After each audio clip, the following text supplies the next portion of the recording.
பால் எப்படி போடுறோன்னு பார்க்க போகிறோம்.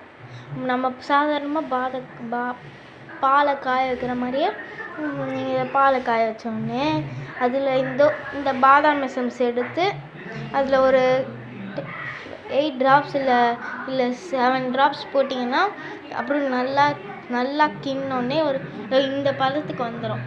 இந்த பதத்துக்கு வந்த உடனே நீங்கள் எடுத்து இதில் ஊற்றிடணும். சரியா? வடிகட்டிடணும். வடிகட்டினதுக்கப்புறம்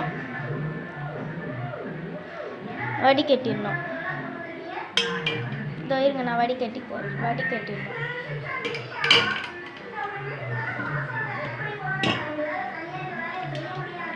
இப்போ வடிகட்டுறேன் பாருங்க.